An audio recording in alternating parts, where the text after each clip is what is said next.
Fears Mad Vlad on brink of detonating nuke over Black Sea in show of force as defense seconds scrambles to Washington. Fears are growing that Vladimir Putin will launch a nuclear show of force by detonating a deadly warhead over the Black Sea. Defense Secretary Ben Wallace dashed to Washington for crisis talks yesterday amid mounting concern that Mad Vlad's finger is inching toward the trigger. A security source told The Sun, the threat has increased recently. Mr. Wallace cancelled giving evidence to MPs at short notice to head to the U.S. Capitol to talk to his American counterparts. And Armed Forces Minister James Yappy admitted yesterday we are at a time when these sorts of conversations are necessary. The scare comes as the Russian tyrant continued to be humiliated with his troops being pummeled by Ukrainian forces. Western officials warn Putin and his generals are growing increasingly desperate amid seismic battlefield losses in Ukraine and significant failures of military leadership. Putin said last month that Moscow was ready to use nuclear weapons to defend its territorial integrity.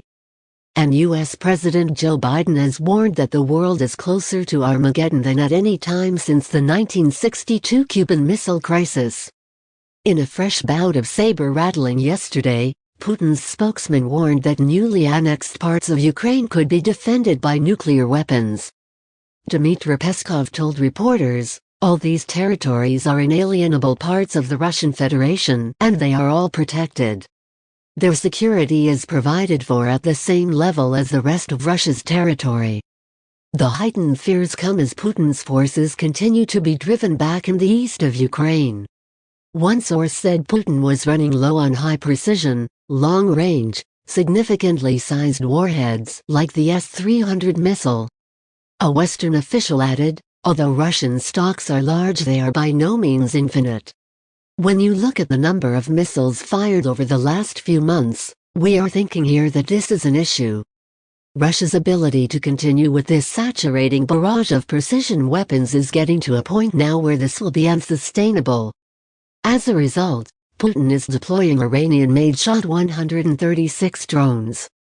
But they are not as reliable, are less effective and fly relatively slowly overhead, making them easier to bring down by anti-aircraft fire and small arms. Iran has denied supplying the drones to Putin, but a source said there is no doubt where these weapons are coming from. Meanwhile, the UK has called Russian missile and drone attacks on Ukrainian towns and cities cowardly and desperate acts. The latest strikes left Zhytomyr, a city with military bases 85 miles west of the capital Kyiv, without electricity and water after a missile strike on an energy facility. Missiles also hit an energy facility in Kyiv and severely damaged another in Dnipro. Foreign Secretary James cleverly said, "Putin failed to capture Ukrainian towns and cities with tanks, now he tries cowardly drone attacks." These are the desperate acts of a man losing a war on the battlefield. It's why we sent air defense missiles.